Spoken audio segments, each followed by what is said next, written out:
From here, the people head into the plains of Moab, and the first main part of the section focuses on the strange figure of Balaam. So the king of Moab is freaked out at this huge group of people traveling through his territory. So he hires a pagan sorcerer, Balaam, to pronounce curses on Israel.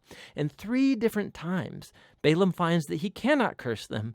He can utter only blessing upon Israel. Remember God's promise to Abraham from Genesis 12. So not only can Balaam not curse Israel, but God actually gives him a vision about a future Israelite king who will one day bring God's justice to all of the nations. This vision recalls Jacob's promise to Judah in Genesis chapter 49.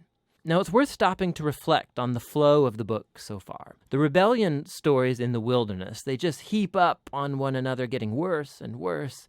And while God does bring partial acts of judgment on Israel, he's also kept showing mercy, providing food and water along the way. And so the Balaam story, it shows God's grace in bright colors. Because here's Israel. They're down in the camp, grumbling and rebelling. But up in the hills, unbeknownst to them, God is protecting and even blessing them. And it's this contrast between Israel's rebellion and God's faithfulness in the wilderness. That's what made these stories so important for later generations of Israel. So the wilderness stories are retold time and again by later biblical prophets and poets, and even by the apostles in the New Testament. And these stories always serve as a warning that while God will remain faithful to his covenant promises, he will also allow his people to walk away in rebellion and face the consequences. Numbers 23. And Balaam said to Balak, "Build for me here 7 altars, and prepare for me here 7 bulls and 7 rams." Balak did as Balaam had said, and Balak and Balaam offered on each altar a bull and a ram. And Balaam said to Balak, "Stand beside your burnt offering, and I will go. Perhaps the Lord will come to meet me, and whatever he shows me, I will tell you."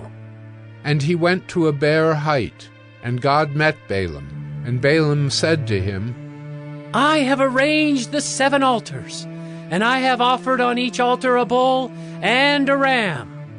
And the Lord put a word in Balaam's mouth, and said, "Return to Balak, and thus you shall speak." And he returned to him, and behold, he and all the princes of Moab were standing beside his burnt offering. And Balaam took up his discourse and said, "From Aram Balak has brought me, the king of Moab, from the eastern mountains. Come, curse Jacob for me, and come, denounce Israel. How can I curse whom God has not cursed? How can I denounce whom the Lord has not denounced? For from the top of the crags I see him, from the hills I behold him. Behold, a people dwelling alone, and not counting itself among the nations. Who can count the dust of Jacob, or number the 4th part of Israel? Let me die the death of the upright, and let my end be like his." And Balak said to Balaam, "What have you done to me? I took you to curse my enemies, and behold, you have done nothing but bless them." And he answered and said, "Must I not take care to speak what the Lord puts in my mouth?" And Balak said to him, "Please come with me to another place, from which you may see them. You shall see only a fraction of them, and shall not see them all. Then curse them for me from there." And he took him to the field of Zophim, to the top of Pisgah, and built 7 altars, and offered a bull and a ram on each altar. Balaam said to Balak, "Stand here beside your burnt offering, while I meet the Lord over there." And the Lord met Balaam and put a word in his mouth, and said, "Return to Balak, and thus shall you speak." And he came to him, and behold, he was standing beside his burnt offering, and the princes of Moab with him. And Balak said to him, "What has the Lord spoken?" And Balaam took up his discourse and said, "Rise, Balak, and hear. Hear! Give ear to me, O son of Zippor!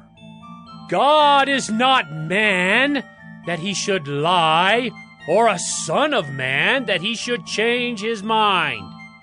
Has he said, and will he not do it? Or has he spoken, and will he not fulfill it? Behold, I received a command to bless. He has blessed, and I cannot revoke it. He has not beheld misfortune in Jacob, nor has he seen trouble in Israel. The Lord their God is with them, and the shout of a king is among them. God brings them out of Egypt, and is for them like the horns of the wild ox. For there is no enchantment against Jacob, no divination against Israel. Now it shall be said of Jacob and Israel, what has God wrought? Behold, a people!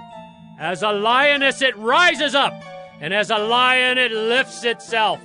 It does not lie down until it has devoured the prey and drunk the blood of the slain. And Balak said to Balaam, Do not curse them at all, and do not bless them at all. But Balaam answered Balak, Did I not tell you? All that the Lord says, that I must do. And Balak said to Balaam, Come now, I will take you to another place. Perhaps it will please God that you may curse them for me from there.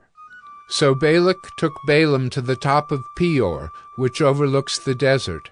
And Balaam said to Balak, Build for me here 7 altars, and prepare for me here 7 bulls and 7 rams. And Balak did as Balaam had said, and offered a bull and a ram on each altar. Numbers 24. When Balaam saw that it pleased the Lord to bless Israel, he did not go, as at other times, to look for omens, but set his face toward the wilderness. And Balaam lifted up his eyes, and saw Israel camping, tribe by tribe. And the Spirit of God came upon him, and he took up his discourse and said, The oracle of Balaam, the son of Beor, the oracle of the man whose eye is opened, the oracle of him who hears the words of God, who sees the vision of the Almighty, falling down with his eyes uncovered. How lovely are your tents, O Jacob, your encampments, O Israel, like palm groves that stretch afar, like gardens beside a river, like aloes that the Lord has planted, like cedar trees beside the waters. Water shall flow from his buckets, and his seed shall be in many waters. His king shall be higher than Agag, and his kingdom shall be exalted. God brings him out of Egypt, and is for him like the horns of the wild ox. He shall eat up the nations, his adversaries, and shall break their bones in pieces, and pierce them through with his arrows. He crouched, he lay down like a lion, and like a lioness. Who will rouse him up? Blessed are those who bless you, and cursed are those who curse you. And Balak's anger was kindled against Balaam, and he struck his hands together. And Balak said to Balaam, I called you to curse my enemies, and behold, you have blessed them these 3 times. Therefore, now flee to your own place. I said, I will certainly honor you, but the Lord has held you back from honor. And Balaam said to Balak, Did I not tell your messengers whom you sent to me? If Balak should give me his house full of silver and gold, I would not be able to go beyond the word of the Lord, to do either good or bad of my own will. What the Lord speaks, that will I speak. And now, behold, I am going to my people. Come, I will let you know what this people will do to your people in the latter days. And he took up his discourse and said, The oracle of Balaam, the son of Beor, the oracle of the man whose eye is opened, the oracle of him who hears the words of God and knows the knowledge of the Most High, who sees the vision of the Almighty falling down with his eyes uncovered. I see him, but not now. I behold him, but not near.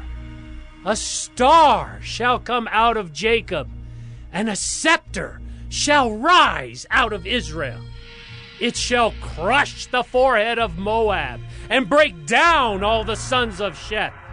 Edom shall be dispossessed, Seir also. His enemies shall be dispossessed. Israel is doing valiantly, and one from Jacob shall exercise dominion and destroy the survivors of cities. Then he looked on Amalek, and took up his discourse and said, Amalek was the first among the nations, but its end is utter destruction. And he looked on the Kenite, and took up his discourse and said, Enduring is your dwelling place, and your nest is set in the rock. Nevertheless, Cain shall be burned when Asher takes you away captive. And he took up his discourse and said, Alas, who shall live when God does this? But ships shall come from Kittim, and shall afflict Asher and Eber, and he too shall come to utter destruction. Then Balaam rose and went back to his place, and Balak also went his way. Numbers 25. While Israel lived in Shittim, the people began to whore with the daughters of Moab. These invited the people to the sacrifices of their gods, and the people ate and bowed down to their gods. So Israel yoked himself to Baal of Peor. And the anger of the Lord was kindled against Israel. And the Lord said to Moses, Take all the chiefs of the people, and hang them in the sun before the Lord, that the fierce anger of the Lord may turn away from Israel. And Moses said to the judges of Israel, Each of you kill those of his men who have yoked themselves to Baal of Peor. And behold, one of the people of Israel came and brought a Midianite woman to his family, in the sight of Moses and in the sight of the whole congregation of the people of Israel, while they were weeping in the entrance of the tent of meeting. When Phinehas, the son of Eleazar, son of Aaron the priest, saw it, he rose and left the congregation and took a spear in his hand, and went after the man of Israel into the chamber and pierced both of them, the man of Israel and the woman, through her belly. Thus the plague on the people of Israel was stopped. Nevertheless, those who died by the plague were 24,000. And the Lord said to Moses, Phinehas, the son of Eleazar, son of Aaron the priest, has turned back my wrath from the people of Israel, in that he was jealous with my jealousy among them, so that I did not consume the people of Israel in my jealousy. Therefore say, Behold, I give to him my covenant of peace, and it shall be to him and to his descendants after him the covenant of a perpetual priesthood, because he was jealous for his God, and made atonement for the people of Israel. The name of the slain man of Israel, who was killed with the Midianite woman, was Zimri, the son of Salu, chief of a father's house belonging to the Simeonites. And the name of the Midianite woman who was killed was Cosbi, the daughter of Zur, who was the tribal head of a father's house in Midian. And the Lord spoke to Moses, saying, Harass the Midianites, and strike them down, for they have harassed you with their wiles, with which they beguiled you in the matter of Peor, and in the matter of Cosbi, the daughter of the chief of Midian, their sister who was killed on the day of the plague on account of Peor.